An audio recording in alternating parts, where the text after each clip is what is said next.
welcome to this special Melbourne conversation to kick off Knowledge Week 2015. It's an event brought to you by the City of Melbourne in association with the Melbourne Convention and Exhibition Centre and Club Melbourne. Knowledge Week is a festival of more than 50 events at 35 venues, showcasing a range of projects, institutions and ideas that give substance to Melbourne as a clever and innovative place to live and work. Our conversation this evening is on the big picture, on the leadership that's needed for Melbourne to be a smart city. And we have 4 terrific speakers lined up for you. I'll introduce them to you shortly. My name's Peter Mares. I'm a contributing editor with the online magazine Inside Story. It's my great pleasure to facilitate the discussion this evening, which is particularly timely because it comes as City of Melbourne gears up for consultations around Future Melbourne 2026. So Future Melbourne, some of you might remember the previous Future Melbourne process from about 10 years ago. It's a process to engage the city's businesses, institutions, residents, students, workers and visitors in developing a plan for Melbourne's next decade. So keep an eye out for developments and get involved. So what does it mean to be a smart city? Perhaps I can offer a rudimentary outline and our speakers can then improve on that by adding depth and detail, or more likely demolish it altogether and put something much better in its place. A smart city, one with lots of high knowledge, well-paid jobs, a city that educates its citizens to take up those jobs, make the most of those opportunities, a city that draws in talented individuals, holds them, draws in ideas and capital from outside as well, and a city that comes up with intelligent solutions to its own problems, be they social, economic or environmental. That's a broad outline for you. Let's see how we go from there. Our first speaker this evening is Professor Sharon Lewin, Inaugural Director of the Doherty Institute for Infection and Immunity at the University of Melbourne, Consultant Physician at the Alfred Hospital and Practitioner Fellow with the Australian National Health and Medical Research Council. Sharon Lewin is an infectious diseases physician and scientist.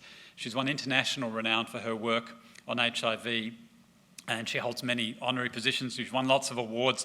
Particular relevance tonight, as we've heard, she's a Club Melbourne ambassador and she is the 2015 Melburnian of the Year. Please welcome Professor Sharon Lewin.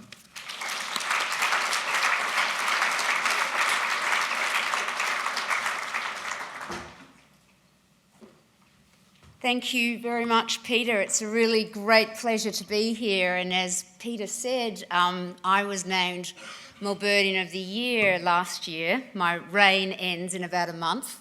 And for those of you that don't know about the Melbourne Awards, they started about 10 years ago, and each year they do name a Melburnian of the Year. And I'm very proud to say that I was the 3rd woman in the last 10 years, which, if you're a glass half full kind of person, it's sort of just under half, which is not too bad. But I was probably the first Melburnian of the Year to come from the knowledge sector. And I think that says a lot, about the vision the City of Melbourne have for Melbourne. And it was also a very great honour for me. I should say, though, that my 2 sons were far more impressed by the previous winners being Ron Barassi, Andrew Gaze and Jim Steins, and therefore that gave the award a tremendous amount of credibility that I think my appointment would never have done. So I have to be a bit honest that I didn't know much of the lingo around smart cities and knowledge cities and what that meant. So I had to educate myself a little bit about that, and we heard a definition from Peter, and from what I could gather, the concept of smart cities and a knowledge city are a little different. And a lot of my co-members of the panel are quite expert on the issues around a smart city, so we're going to discuss a little bit further about that. And I'm going to talk a little bit more about whether Melbourne is on track to be a world-leading knowledge city. And I'd argue that in many fields, and particularly my own of health and medical research, we absolutely have all the right ingredients of really being a preeminent knowledge city, but we can't be complacent. We have the tools and the people there, but it still will need considerable investment, great leadership, which I think we have from people like the Lord Mayor and the City of Melbourne, and a lot of thought and planning. And I think the smart city dialogue we will have here tonight is a critical part of that. So what does a knowledge city mean, and what should it mean to and for us? So some define it as a city that nurtures knowledge, possesses an economy that is knowledge-based, and provides an environment that fosters knowledge creation and dissemination. But most important, people who live in a knowledge city, and everyone who lives in the knowledge city owns it and are actively involved. And I think I'm getting back to the issue that the Lord Mayor brought up around human capital, but it's really the people that are key here. And I think a smart city is maybe the way we build and connect and engage and make this all work to enable people to do that work really well. Heavy focus on IT and infrastructure, but ultimately people too. So in my own field of health and medical research, Melbourne is an absolute powerhouse. And with the state of Victoria consistently attracting more than 40% of Commonwealth funding for research, and that that excludes health. It employs more than 20,000 people, and in fact 50% of those people work just in Parkville alone. So the physical concentration is really quite incredible. There have been some spectacular medical research breakthroughs right here in Melbourne. To name a few, the bionic ear, new drugs to block tissue scarring, artificial hearts, and many others. But I suspect most of the city, outside the probably quite isolated medical and research communities, don't really know about this great sector we have and the breadth and impact of the work being done right here. I said earlier that a critical element of a successful knowledge city is not just engagement, but knowledge dissemination. And I think we do a pretty woeful job of that in science. Our scientists need to value this and learn how to communicate. And our communities need to feel less alienated and confident that they have the tools to enter a scientific debate. And if you want to know more about that, check out Peter Doherty's recent book, The Knowledge Wars, available at all good bookstores, but he deals with this issue brilliantly and how we've got to really change how the broader community sees science.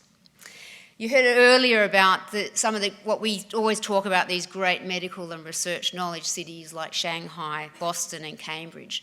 And to me, the striking difference between Melbourne and these other places is not the great ideas and the academic environment. It's what you need to get beyond just great ideas, engagement with the private sector, philanthropy and entrepreneurism.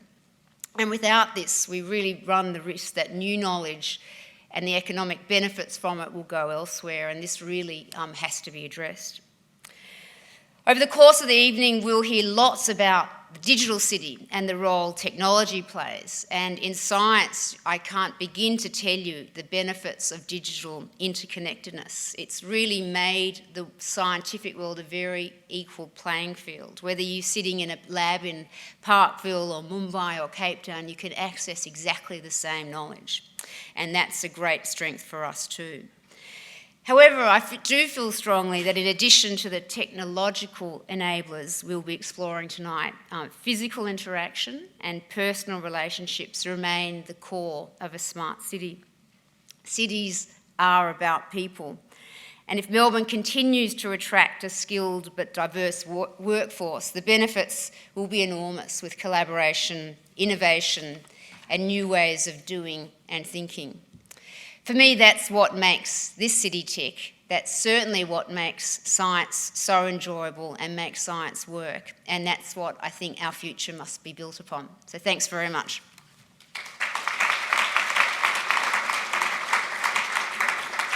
Thank you, Professor Sharon Lewin, and I can already see, thank you for drawing the distinction, as I failed to do, between a smart city and a knowledge city, because clearly they're not the same thing. But we might ask ourselves, one of the questions we might discuss is whether you can be one without the other, whether you can be smart without being a knowledge city and whether you can be a knowledge city without being a smart city. And I was struck by the concentration of brains in Parkville. And there's a famous economist, Alfred Marshall, a century or so ago, talking about when you bring people together physically, they learn from each other in remarkable ways. It's much more than the sum of its parts.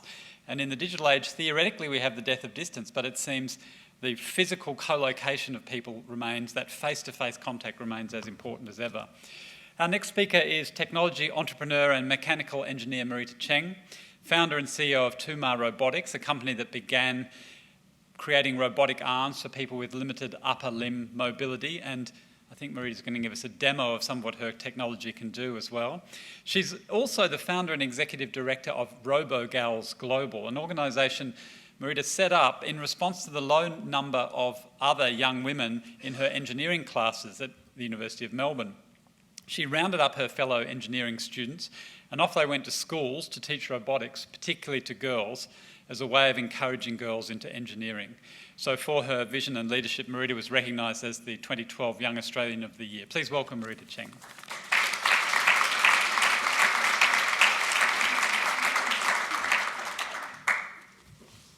Good afternoon. So I come from Cairns in far north Queensland, but I came down to Melbourne for the University of Melbourne. I remember I was in year 12 and I went to a careers fair, and there was a nice looking man just standing there very plainly. And so I approached him and I said, "Tell me why I should go to the University of Melbourne." I was bored, so I was just looking for someone to talk to. And he said, "Oh, well, we're the 18th best university in the world and we aim to be in the top 10 next year. We have a culture of knowledge. We have great faculty, world-class faculty. Our students are the best from all over the country. We have great residential colleges.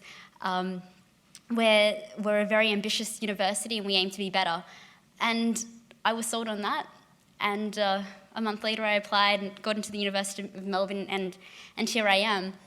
And I really think that my own knowledge journey really began when I moved to Melbourne. I mean, when I lived in Cairns, I was just a normal teenager doing normal teenage things. But when I came to Melbourne, that was my awakening. I started up RoboGals in my second year at university, and I know that if it wasn't for the University of Melbourne, I wouldn't have been able to expand it to 9 countries around the world, and we wouldn't have been able to teach 45,000 girls robotics workshops.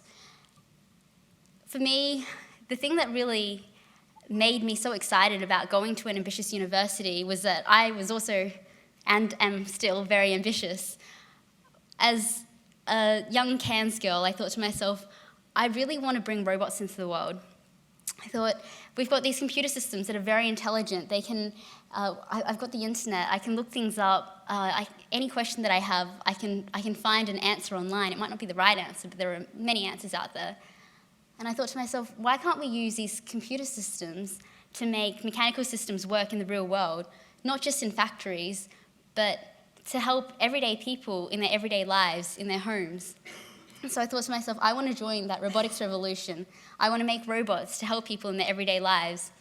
And so after stepping down as the executive director of RoboGals, I founded a robotics company, Tumar Robotics, to make robots to help us in our everyday lives.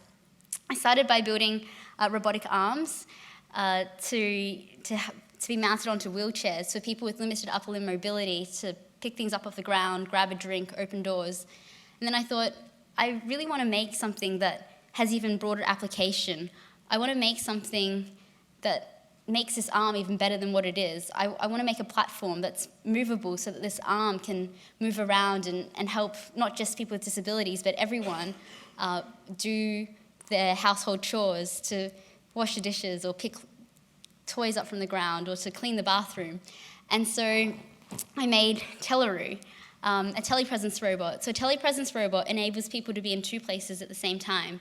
You could be in your Melbourne office and have one of these telepresence robots in the Sydney office. And so from Melbourne, you can control this robot to walk around the Sydney office, say hi to your colleagues, poke your boss, attend the pop-up meetings that occur during the day, and while you're in the meeting, you can turn towards whoever's speaking. So if it's Professor Sharon speaking, turn the robot towards her, or if it's Nicholas Gruen speaking, turn towards him.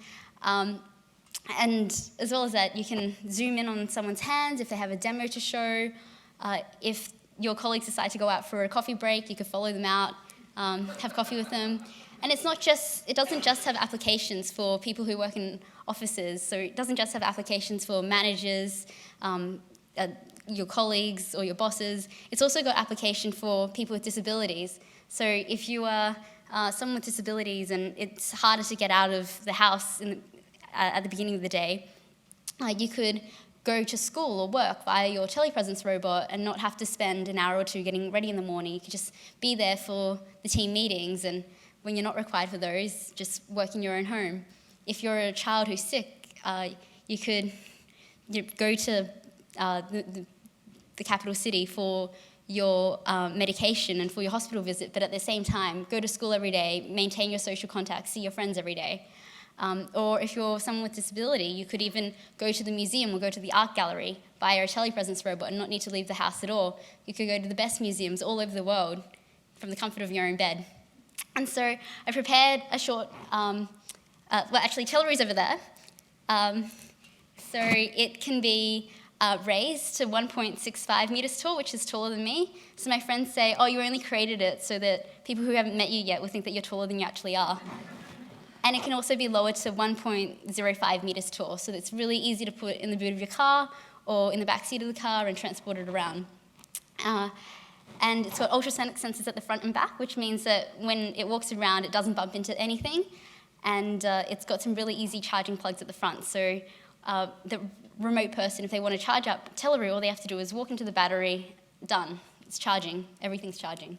So to show you some footage of Tellaru in action, I've given the crew here a video of Tellaru being used in a variety of different settings. 2 Mile Robotics was founded in 2013 with the objective of using robots to help people in their everyday lives. Our engineering team is based out of Australia. 2 Mile's latest technology is a telepresence robot that's programmable by the crowd. We call our telepresence robot Tellaru. It enables the elderly to connect with their family and is designed to be used by people with a disability. Who are the people that you miss the most on a day-to-day basis? My kids. Yes, because we don't have much opportunity to travel all the time to visit everybody. Hello. Oh, hello. How are you? I'm good. And what did you do at school today? Did you have French?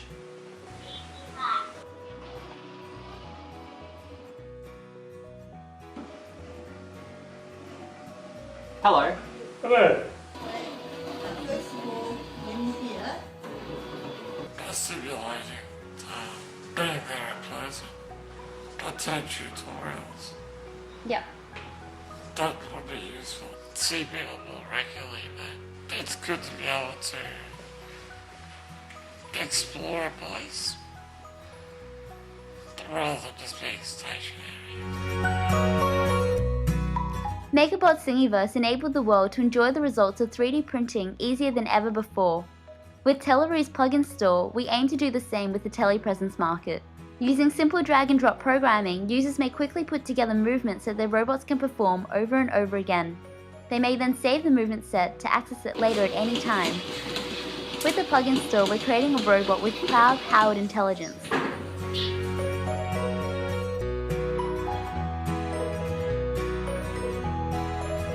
Next up, we're adding a robot arm to Tellaru so it can perform even more functionality, both by itself and with the amplified power of the crowd. As Tellaru's robot arm gets more and more complex, the plug-in store becomes more and more valuable.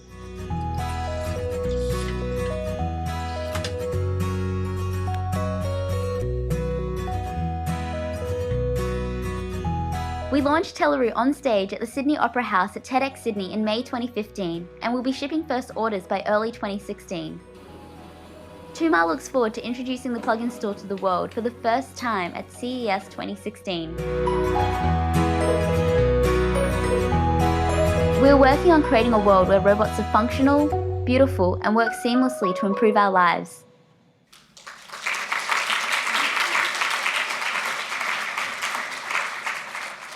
So that's just some of the things that me and my team are working on right here out of Melbourne. Thank you.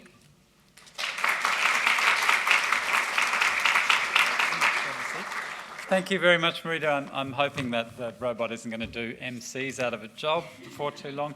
I'd like to invite Sharon back on stage together with our two other panellists, Nicholas Gruen and Darren Sharp, and I'll introduce them to you as they take their seats. So Nicholas is the CEO and founder of the consultancy and advisory firm Lateral Economics. He's widely published policy economist and entrepreneur. He's advised cabinet ministers and chaired government reviews, sat on Australia's Productivity Commission and written a lot for newspapers including The Age and the Fin Review. And he's patron of the Australian Digital Alliance and chair of the Australian Centre for Social Innovation, Deakin University Arts Participation Incubator and the Australian chapter of the Open Knowledge Foundation. Darren Sharp is a sharing economy strategist, and you'll find out more about what that is, but as director of the consultancy Social Surplus, he offers workshops, research and community services for the sharing economy. And so we might have another city idea along with Knowledge City, Smart City, Sharing City to add in. Darren's the Australian editor of Shareable.net, which is an award-winning hub, not-for-profit hub for news on the sharing economy, taking in things like the maker movement, collaborative consumption, open source software, open government, and so on. So please make them welcome.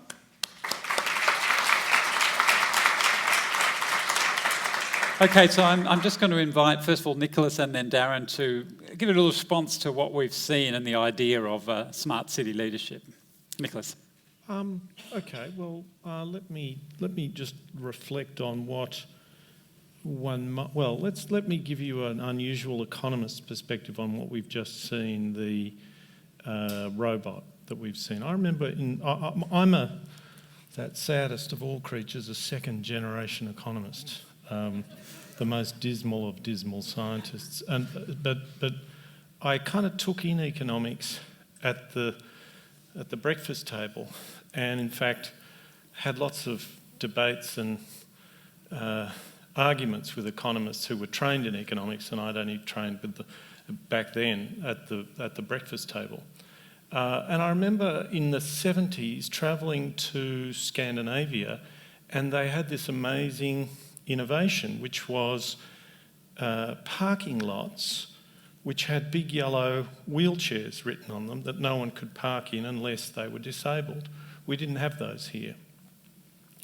And my little economist brain thought that's really efficient because the people with the wheelchairs, the people who are disabled, need those parking spaces more than anyone else. Now, economists don't really think that way today. They typically think that the market is the only validator of how much people want things. And what we're looking at with those robots is when they're helping somebody who is disabled, they may not have $1 million or $2 million or $3 million to pay for that, but in terms of the amount of good that knowledge is doing, or in more mundane terms, the amount of utility that it is generating, it's through the roof. So there you are. That's just my little opening gambit about what we should be thinking about what knowledge is, what makes it useful, and what's most valuable about knowledge and what kind of knowledge is most valuable. So Nicholas, if I can just follow up there, that would suggest that the most utility that we can get from a smart city would be the most good it can do for people. Absolutely. And that may not be the same as the highest value that can be generated or the highest price it can bring. So the standard economist view of that yellow mark on the parking spot is, well, you determine the value of that parking spot by who's willing to pay the most for it. Exactly. Yeah. And you're challenging that paradigm. Yes, absolutely, and saying that. Let me put it a different way. Give you a very commercial example. Facebook and MySpace had a big commercial contest, and we all know who won. Facebook. How did they win? Not by, in the first instance, trying to make as much money as they could, but by trying to be the best they could for their users. The mecca of technology, Silicon Valley, everybody wants to have a Silicon Valley and all that sort of stuff. They're obsessed with this thing called UX, and lots of people in this audience will know what UX is, and those who don't, it's user experience. They're obsessed with it, and there's no, Facebook, Apple, Google, these companies came to global dominance, not by thinking in the first instance, how can we make as much money as we can? They got there later. They were trying to solve a problem. They were trying to be as useful as they possibly could be. And unfortunately, we think about knowledge in terms of gadgets, in terms of the usual story. Just as we got manufacturing here, we wanted to get manufacturing jobs and all those things, and people need jobs. But let's keep in mind what this is all for, and it's for a great life for all of us. Okay. Thanks, Nicholas. Darren, what's your response to what we've seen so far and your take on the smart city and leadership? Sure. I mean, I would like to play a bit of a reframing exercise, if I could, and argue that, you know, a smart city is a sharing city, and go back to what Peter King said at the opening, that, you know, he asked the question, what is knowledge without a platform to share it? And, you know, I would argue that, you know, sharing is a new story for a new economy, and really it has a number of themes you're probably familiar with, such as access over ownership. So, you know, car sharing has gone mainstream. You know, a shared car takes something like 7 or 8 cars off the road. You know, there's a whole range of ways that we can unlock surplus capacity of, you know, idle assets, whether it's vacant land for urban agriculture and urban farming and community gardens, or, you know, unused office space for co-working communities where, you know, Melbourne is sort of at the epicentre of co-working, or for, you know, the creation of the relocalisation of manufacturing through maker spaces and maker culture and DIY using, you know, open hardware and robotics and 3D printing and everything else. So, you know, I think the platforms, though, that we use are very, very important in this. And I want to just take us back a little while in terms of looking at sharing, the current instance of sharing, really going back to the advent of personal computing and, you know, the 50s and 60s and the rise of people starting to share code, you know, that giving birth to the open source software movement, and the kind of fast forward to the advent of the web in the 90s and participatory media, participatory culture. And there's always been this sort of to and fro between, you know, open systems where there's access to public goods, to knowledge which can be easily shared and contributed upon and built upon, and proprietary closed systems. I think that if we look at the city as a platform, we're encountering similar kinds of tensions at the moment between open and closed, top-down, bottom-up. These sort of tensions are real. And if we see a city as a platform, and we look at the advent of the Internet of Things, where you've got, you know, the potential for vendor lock-in, you know, if we can imagine like the city running on Internet Explorer, you know, as it were, I mean, how does that, you know, respond to the citizenry and to, you know, disruptive market players and to a whole range of other stakeholders? So I would argue that a sharing city is one that's citizen-centric, that's hackable, that is mutable, that can be, you know, developed in conjunction with government, with the citizenry, and with business together. And just to put that out there. Well, it's interesting, isn't it? Because the Lord Mayor, when he spoke about Melbourne, he said in the first 20 years, after 20 years, we'd established the State Library of Victoria. Right? We'd established a platform for sharing knowledge, which was a library. We'd established the University of Melbourne. But I'm interested in all of your views on this. There does seem to be some tension between the idea of a shared city where everyone has access to knowledge and we gather each other's knowledge, and the monopolisation of that knowledge. I mean, and ideas like, you know, we've got ideas like big data. Well, Coles has lots of big data, but they don't have it for our benefit, largely. I mean, and Google or Facebook, they have lots of data, but they're not, are they, does that mean it's increasing our knowledge or theirs?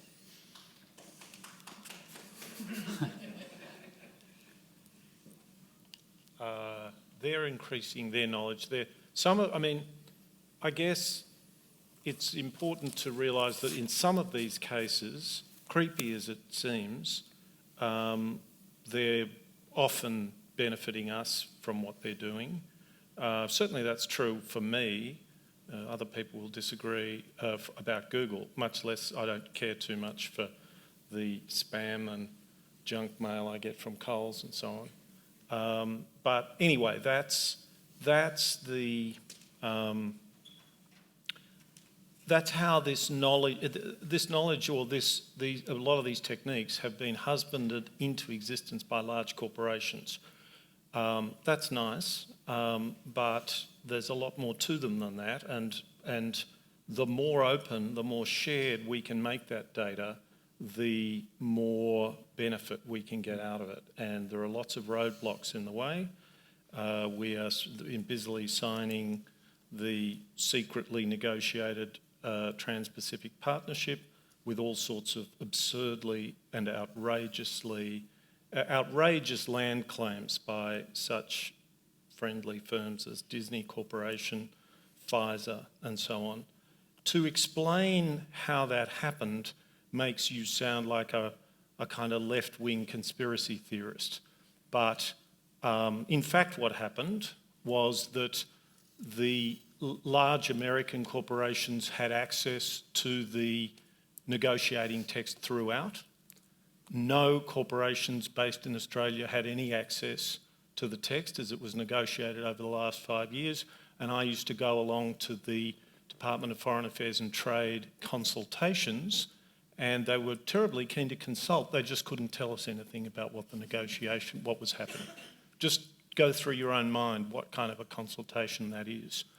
And so we have retrospective extensions of intellectual property protection. Now, the only point of intellectual property protection, the argument that you might want to monopolise some intellectual artefact, is that you want to leave enough profit in it for someone to invest in it and bring it about. So the argument goes, if you don't allow people to have copyright in songs and various things, they won't write as many songs and so on. Now, there's some truth in that, but we don't have copyright in recipes, and they seem to be doing just fine in this city as well. But what you cannot justify is what we've signed up to in the Trans-Pacific Partnership, which is retrospectively extending intellectual property protection. And just so you wonder whether I'm joking or not, this is partly to keep Mickey Mouse safe in the hands of Disney Corporation, because copyright has been running out and Mickey was about to go free. He was about to expire. About to expire. We could all use Mickey Mouse. Think what that would mean. That's right. Yeah. That's right. So, Sharon Lewin, can I ask you about this? Because for medical researchers, it seems to me there's huge benefit for medical research and for public health in having access to my health data.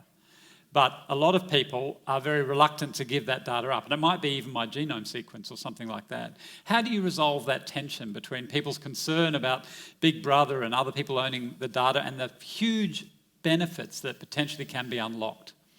Well, I think there's ways of protecting that data and ensuring privacy is met. I think a lot of it is around knowledge dissemination. So actually people understand the power of that data and maybe think differently about what scientists do and what can be achieved. So a lot of this sort of suspicion about science, what you were just saying about Big Brother, etc., sometimes comes from not really understanding what people are really doing. So that idea around sharing knowledge and empowering people to understand what it does.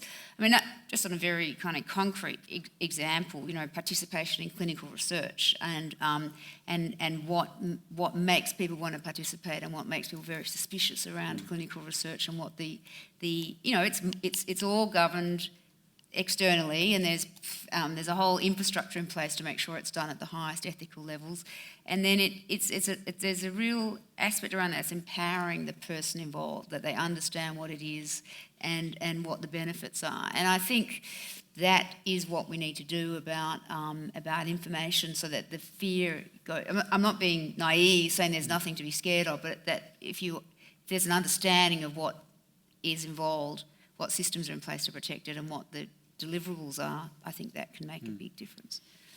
Marita, you're going back to your role with RoboGals. I mean, you were clearly concerned that we're not getting the sort of education we need, or enough people entering into particularly engineering to create the capacities we need. Is that still a concern for you? Yeah, I mean, it definitely was a concern for me back when I started RoboGals. I walked into my class and I saw a girl walk in front of me, and then the class started. And I thought, wow, there's like one girl in front of me, and I'm in a lecture theatre for 200 people. Where are all the girls? So there were two of you in the... Well, I I looked back and I saw another like 6. Right.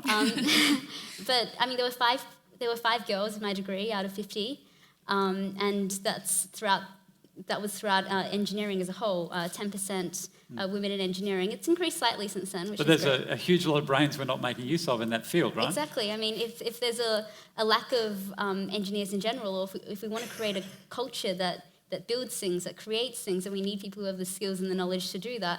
And in order to create that community, you don't want to neglect half your population in doing that.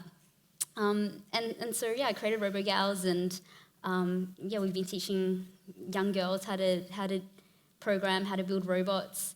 And when we recruit now into my robotics, I always pay special attention to the girl engineers who apply. And so you're we seeing try to follow usher them through in. from the kids you see in high school that are actually then thinking, oh, I could do engineering? Is it? We also see a lot of follow through in terms of the engineering students. So with RoboGals, it's engineering students that go out to schools and teach girls robotics workshops. And so we really create a strong culture within RoboGals so that university students want to be involved. They want to have friends in RoboGals. A lot of people join RoboGals because they say, you're a student organisation made up of engineers, but you don't go and drink every weekend. I want to make friends with smart people who are community-minded, who go out there and contribute to society. And from creating a really strong RoboGals culture, it means that we've had people volunteer with the organisation for 6 years, for 5 years, for the duration of their university degrees. And I think that's very special. So I've seen quite a few people who've volunteered with RoboGals who then go in and apply to work with Tumar Robotics, I guess hoping for a similar culture where it's inclusive and everyone has a chance to participate.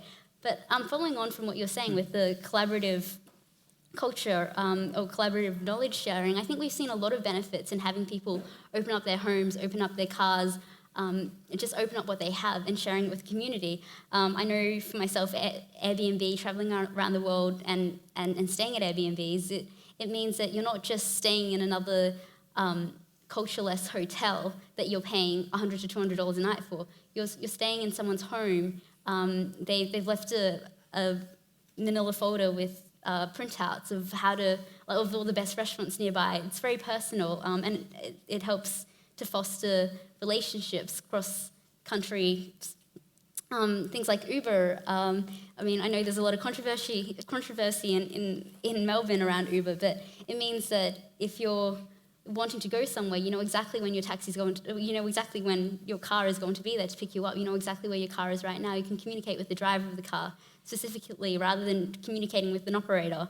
Things like hackerspace, as Darren mentioned, it means that people who are interested in tinkering but who can't afford a laser cutter, who can't afford a 3D printer, who don't necessarily have the knowledge to build things by themselves, they can go to a place like a hackerspace, which is put together by the community, which is a gift from the community, go there, learn the skills, and then hand them and then pay them forward. I know me personally, that's how I got started in building robots while I was at university. I went to the Melbourne Hackerspace. So these are all examples, and RoboGals and the Hackerspace, and these are examples of bottom-up ideas. People deciding, here's a good idea, I'll share it, I'll get people involved. How much, though, do we need the top-down leadership? And I'm thinking, well, this is about smart city leadership, I'm thinking about strategic investment by government, strategic investment in certain types of education. I mean, presumably Melbourne can't be good at everything, needs to make some choices about what we focus on.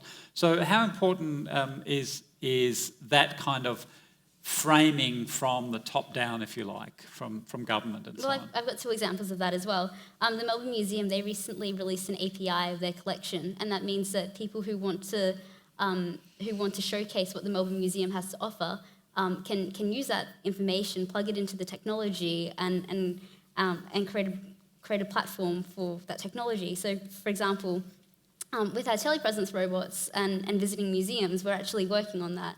And we're actually talking to the Melbourne Museum about implementing that technology there.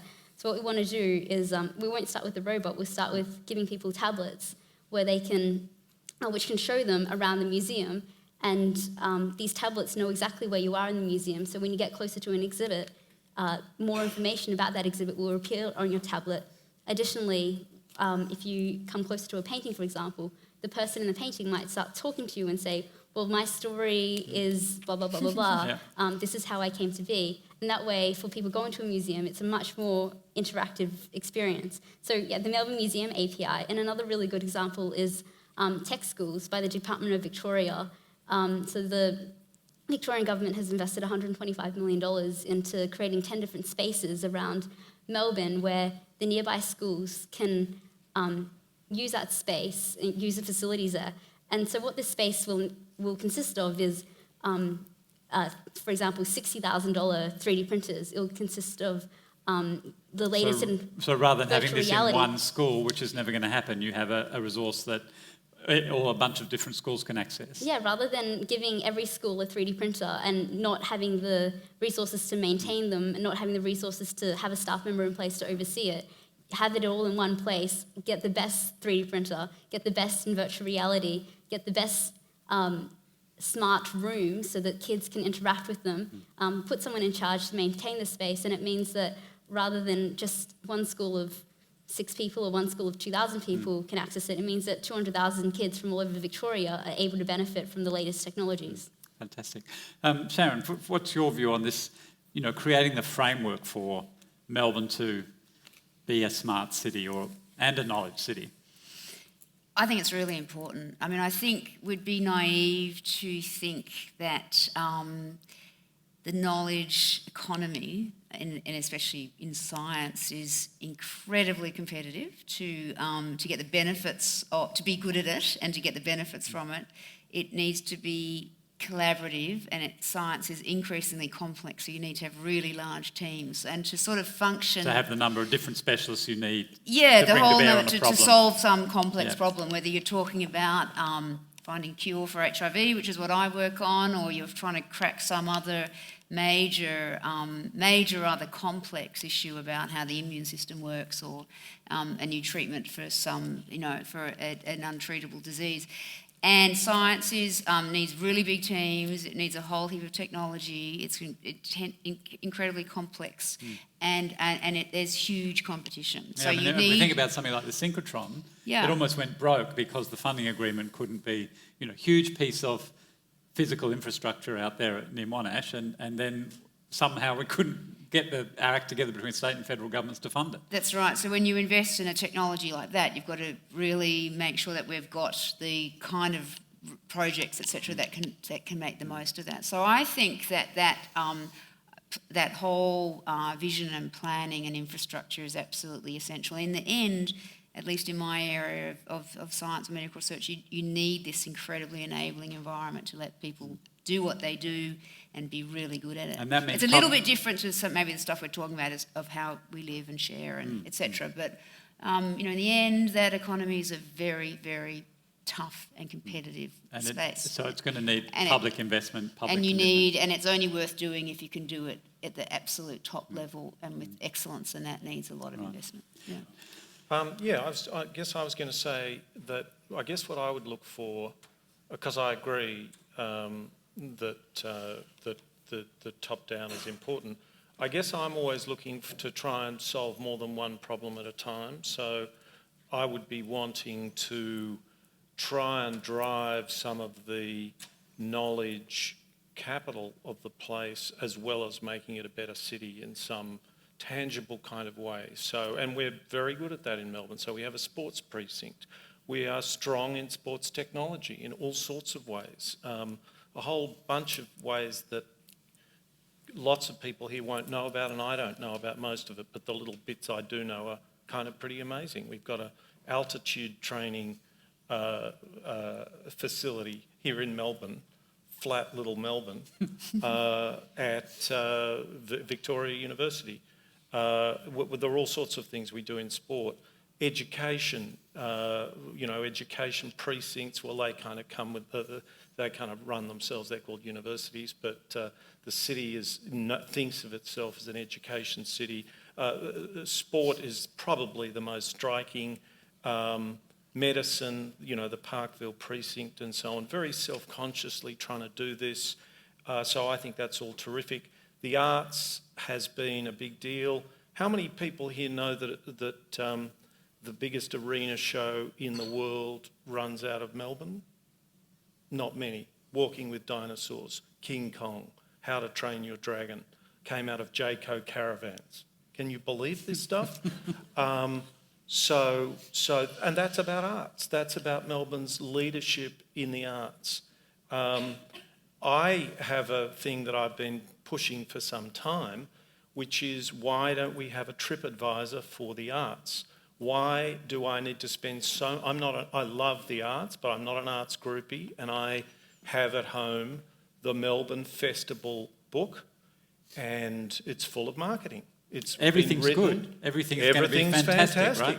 It's been written by people who want to get me to every single event. Firstly, I can't go to every single event, and secondly, I'll let you in on a secret, some of the events are not that good.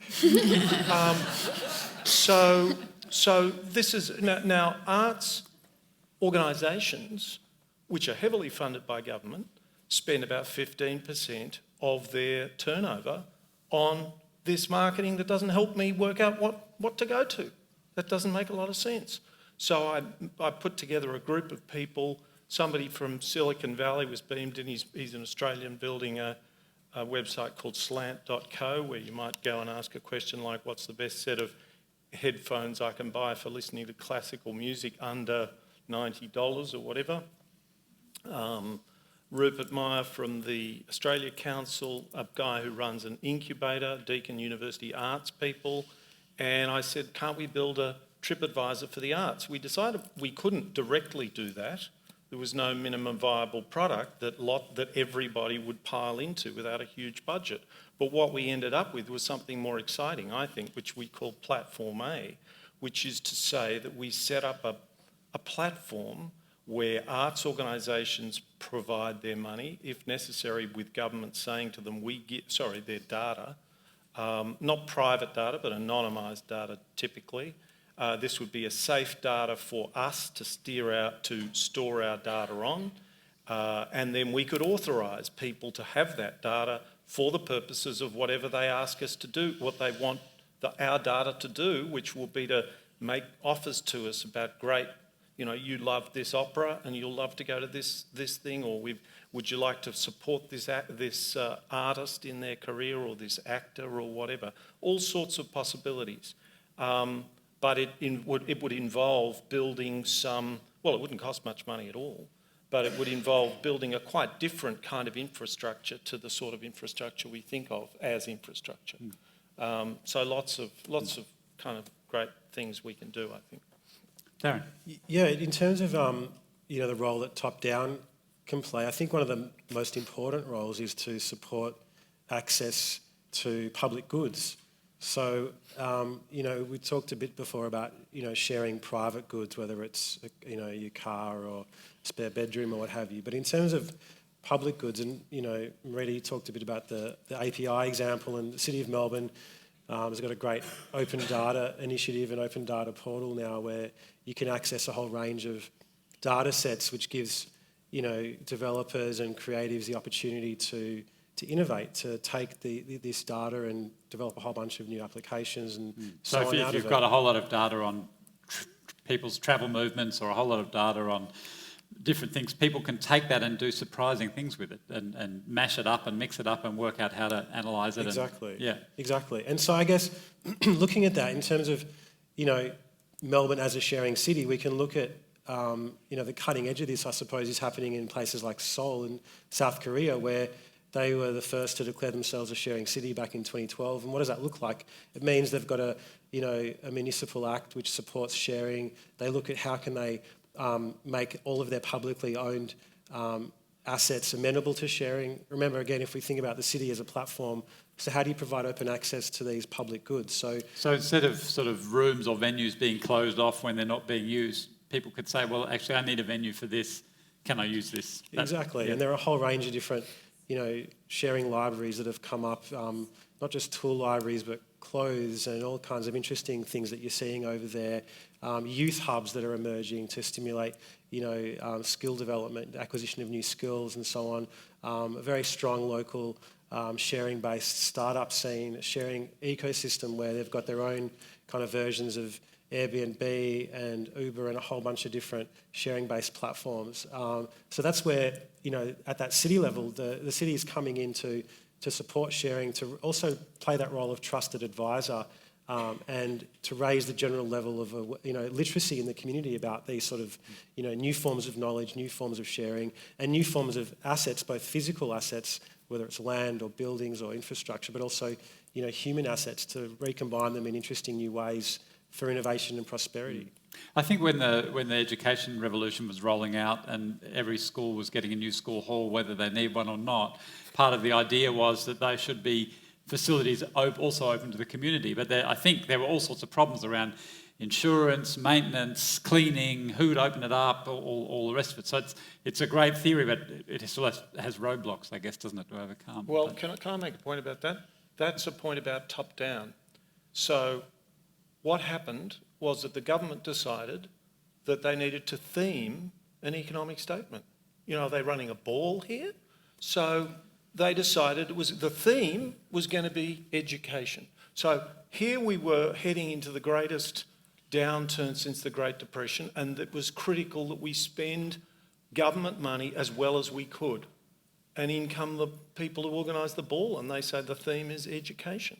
So there would have been lots of things that we could have spent the money on, but because we were overdoing the top-down stuff, because we were being Captain Kevin on the breach of the ship,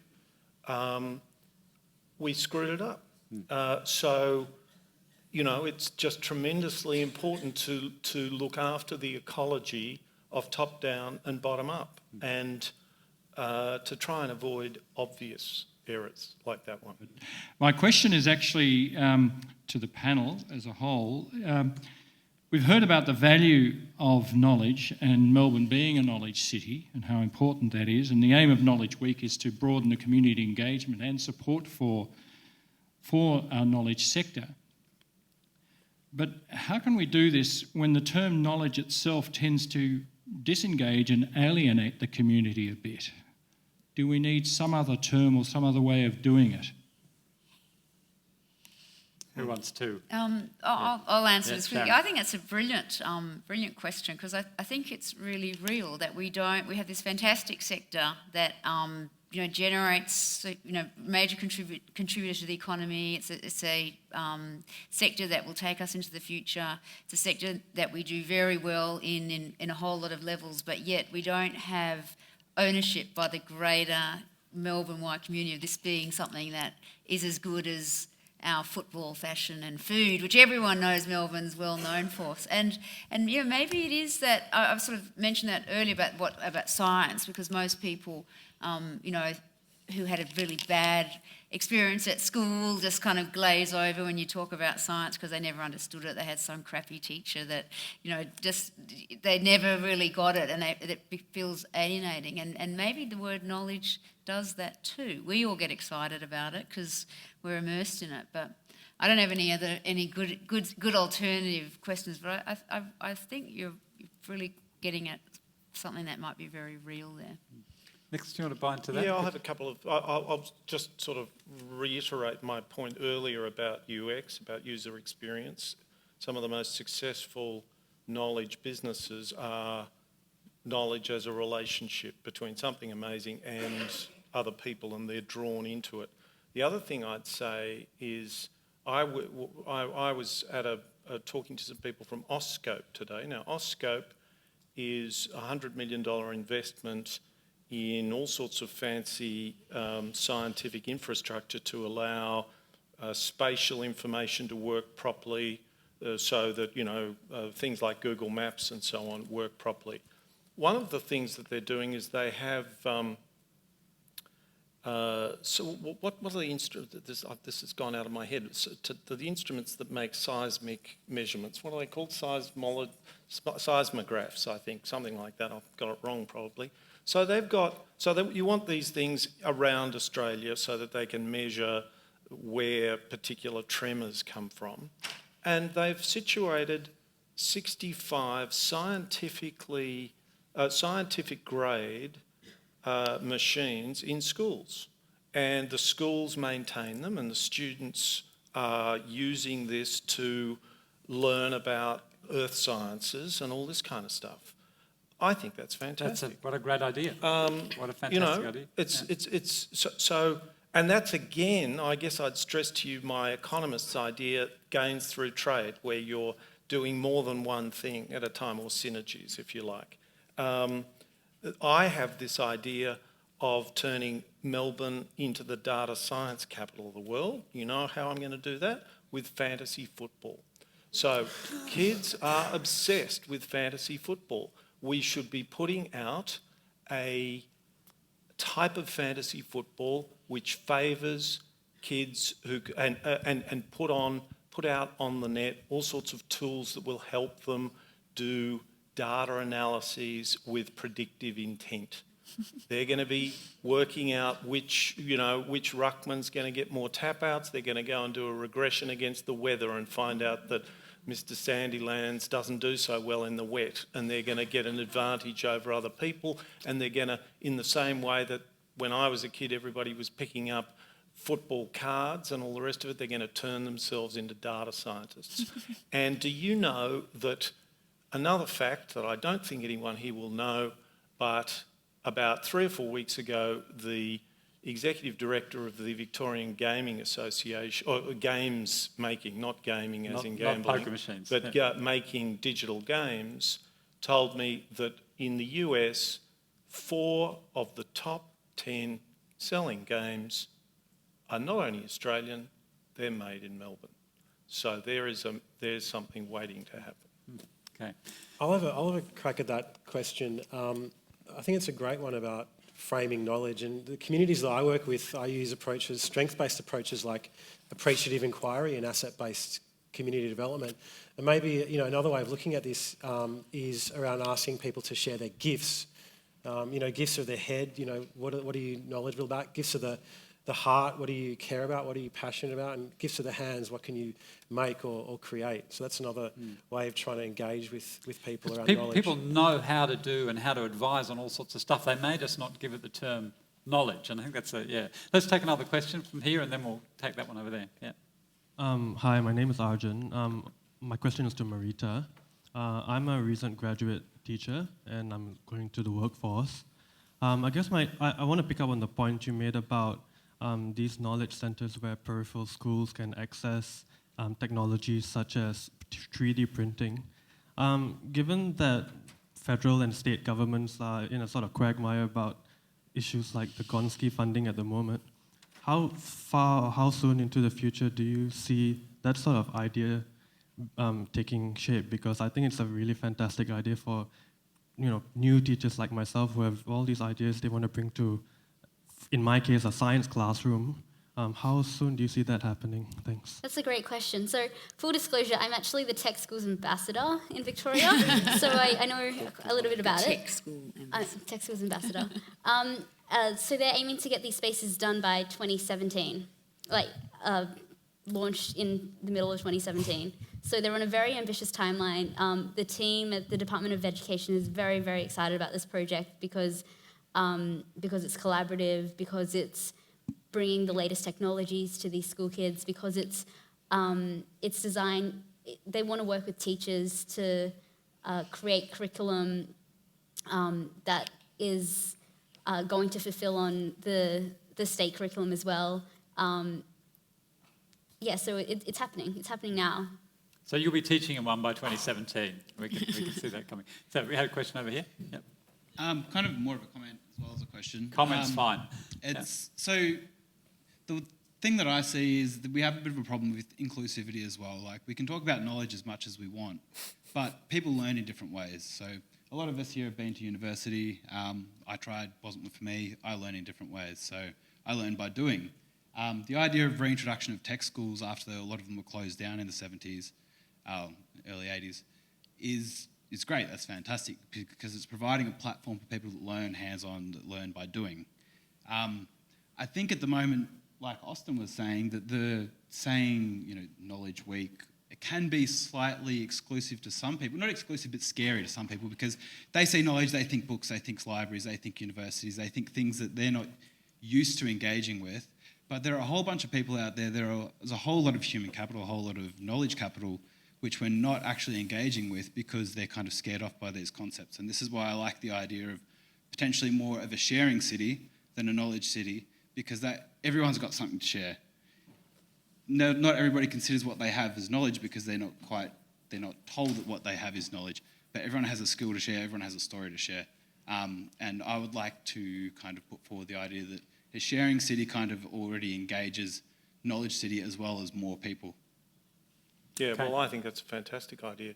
And you were talking about sharing cities and knowledge cities, and I thought, what about a diverse city? And one idea would be to actually make at least a theme of Knowledge Week, different modes of knowledge and different learning styles. I have a bit of an interest, I'm not very well informed about it, but a bit of an interest in learning difficulties and dyslexia particularly. And something like 10% of kids have some degree of dyslexia, and the education system is very bad as far as I can understand. I think if you have pronounced enough characteristics of dyslexia, you can get various special aids. But as for making schools friendlier to different cognitive styles, less like a factory dictated with a particular idea of what knowledge is, looks like, and is taught and so on, we've really got an awfully long way to go. I mean, this raises for me another question, which is the relationship between a smart city and a knowledge city and questions of inequality and access. Because if we think about, we're sending probes to Mars, where we've put people on the moon, and we can't deal with homelessness, right? We can't deal with youth unemployment. So where's the connection between, we think, and this is maybe one of the problems with the term knowledge city, is that we do tend to think of the scientific and the technological or the university, but what about the social side of it and questions? Can you be a real sharing city or a real knowledge city, smart city, if you're not also in some ways an egalitarian city?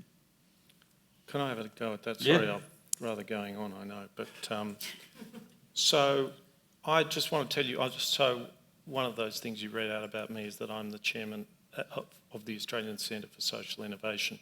When they asked me if I'd chair this thing, I said, what is social innovation? And I still don't know. But one of the things that we built was a program called Family by Family. What happened was we put together a team, a designer, industrial designer, or they'd been working in service design as well, a social worker and a social scientist, and we travelled around the public service.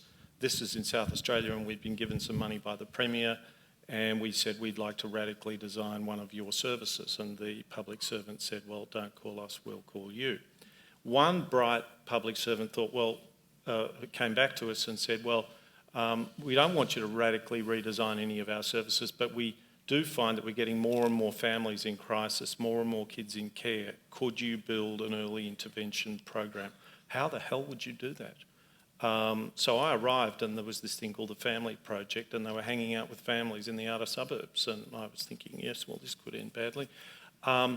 And over a period of months, they co-designed with families a program that is incredibly powerful, and it involved, instead of social workers coming and seeing families, social workers more or less from another planet, from lots of families in trouble, that they engage local families, usually who've been through tough times, to mentor families that I self-identify as going through, as in some kind of danger. Now, here's the thing.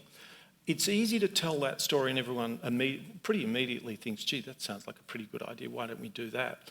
But I want to add that this is not just a sort of lovey-dovey program where we say, as Jean-Jacques Rousseau said in the 18th century, the problem is civilization, we should all get back to nature and we're all terribly nice people, really. What it does is it completely reconceptualises the way knowledge enters the scene, and that's why it's relevant to this question of knowledge.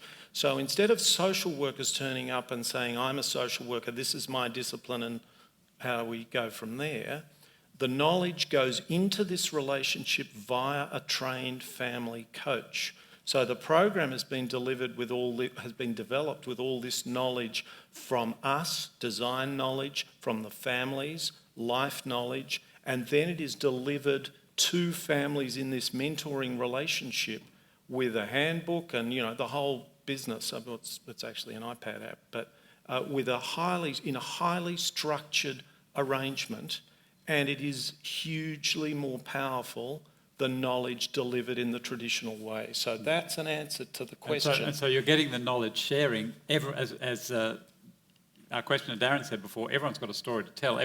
Anyone who's been through family crisis will have something to teach. But it isn't sort of equality added onto the top. It's engagement. It's an engagement with someone on their terms, or as far as possible, engagement between two families who have something, usually, to wrestle with, and they do it. So they're not saying, oh, I believe in equality, or what tax rates, what should the marginal tax rate be, or any of that stuff. They're getting down and dirty and they're living life and they're really doing something. Can I just add to that? Yeah. I mean, I think what you're describing, Nicholas, is, you know, human-centred design, and that's really about starting with empathy. It's about empathising with, you know, in that case, families. In a recent example, I've been working on a project to try and develop a sharing platform for emerging elders. So we engaged with emerging elders using a human-centred design process and actually brought them in as part of our design team and collaborators, and, you know, worked through a whole range of different iterations of solutions together as equal partners in this process. And the same thing with potential partners in terms of trying to build a partnership model. We brought in potential stakeholders to try and build a partnership model from the outset. So again, it's starting with empathy, using these emerging tools. And again, I guess it can be somewhat challenging to do that with a top-down kind of approach where there's, you know, not, you know, it's about trying to find those gaps where you can bring different stakeholders in from different strata in a particular system, not just from the elites and from the top, but from the grassroots as well. But I mean, I agree with all that. I just want to stress, one of the things I'm at pains to stress is it's more than that. It's a reconceptualisation of professional knowledge. Professional knowledge is midwife, not obstetrician, okay? It's trying to have deep knowledge, you know, so you can read about it in journal articles in universities and so on, but you don't turn up as if you're the expert and somebody else is not. And you don't turn up as if you're the engine, your knowledge is the engine. The empathy between these people is the engine, but you are an expert and there is professional knowledge which is curating this thing and learning from mistakes and accumulating knowledge as we go. Sorry, I'm going. And just add really quickly on the subject of youth unemployment.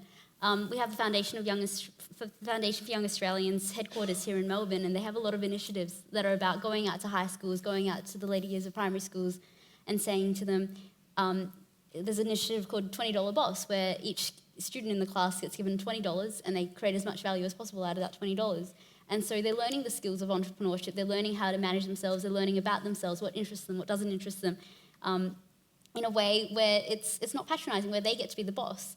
And similarly, Foundation for Young Australians is doing a lot of things in looking into addressing youth unemployment at all different levels within young people. And most of their initiatives are actually targeted around entrepreneurship. How do we give people skills so that they can go out and create value for themselves and value for their communities, and in turn create even more jobs and more opportunities for other young people out there. And it's interesting, we had the term human capital used a lot, but there's another term which I prefer, which is human capability, which is the term Amartya Sen would use, which is giving people capacity. Capability for Sen is freedom.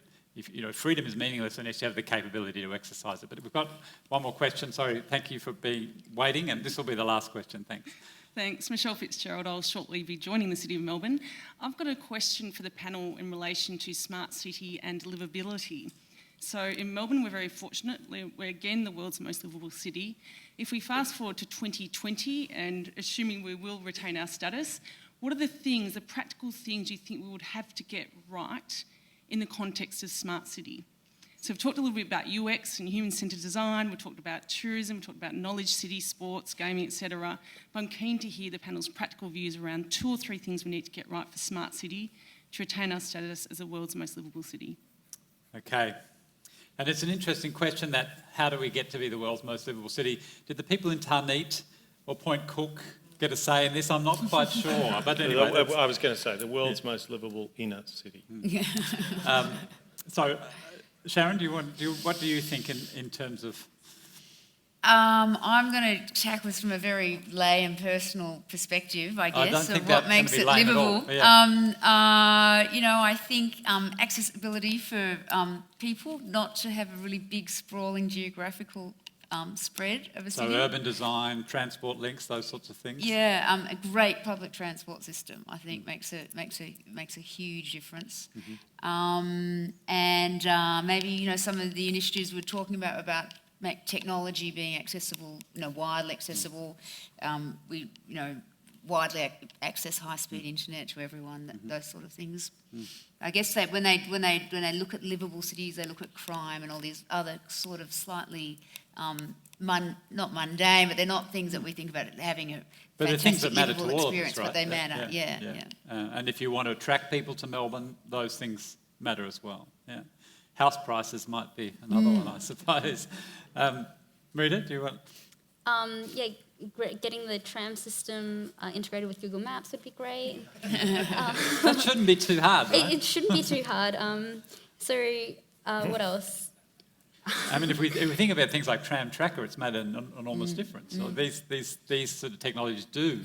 It's an interesting thing. If you're waiting at a tram stop and you have no idea when the tram's coming, it feels like a lot longer if you're waiting at a tram stop and you know how far away it is. Yeah. It's an observable fact as well as a subjective one. I think value allocation is important, like in terms of, there's a lot of negative externalities, whether it's, pollution in the atmosphere or homelessness or unemployment. How do we give people a living wage? So many of these platforms for participation are based on free labour, and I think that's going to continue in terms of the Internet of Things and smart cities and so on. So my hope is that sharing cities can enable people to actually share their knowledge, their gifts, their wisdom, and be able to actually support themselves in a real sense and have dignity and respect as human beings from their labour, even if it is done in an informal sense, in part of the sharing or social economy, which is really the main part of the economy, which doesn't get measured and isn't part of the story, generally speaking. Okay, so the simple economy, the quickest thing, other than to reiterate that we may have the world's most livable inner city, and we certainly don't have the world's most livable outer city. The simple economist's biggest thing we could do is use government balance sheets rationally. So we've had a political siege warfare against government debt and in favour of an arbitrarily chosen credit rating, which is, if you're going shopping, why not get the best? You get a AAA rating. Well, if it is the best, you might ask yourself the question, how many large firms decide that they want AAA rating? And the answer is none. The only way you can keep a AAA rating is not to use it, right? Yeah, that's right. So lots of firms go for AA and so on, and that gives them a reasonable amount of debt to use. I'm, by the way, a fiscal hawk, so I'm quite happy about running surpluses, getting more revenue than you, taking in more revenue than you dole out, but that's quite different to your balance sheet and whether you borrow to invest in things. So I would say that, but on a more festive note, I would say that we should do something wild. And it's amazingly cheap. I don't know what it should be. When I was on the Cutler Review into Innovation, I said that we should try and just bootstrap Australia into being the Davos of innovation in government. What would that cost? $1 million or $2 to have an annual all singing, all dancing conference that anyone in that area wants to turn up and attend every year. Now, I'm not trying to get you excited about that, but I'm only using that as an example. But and perhaps we should be, well, firstly, at that level of being an impresario, it's pretty cheap. So you can have some big bets for $10 million at a time, and that's the sort of budget that maybe the city might not want to bite off on its own, but with the state government and the federal government, you ought to be able to have a few bets like that. But also think about Balbeo, think about Clunes locally, who decided they'd go with books, of all things. So Balbeo built a new Guggenheim Museum. I think for a while, and I don't quite know what happened, but for a while people were talking about building a Guggenheim Museum in Geelong. Don't laugh. And I'd be prepared to have a shot at the stumps with that. I'd be prepared to toss some money at that. And look at what's happened with Mona in Hobart. You know, it's not that hard, and you might win big, and you might blow your money, and you'll have a nice museum out of it, or you'll do something, or you'll knock it out of the park. What is there not to like? And finally, please join me in thanking Marita and Sharon and Darren and Nicholas for their time this evening. Thank you.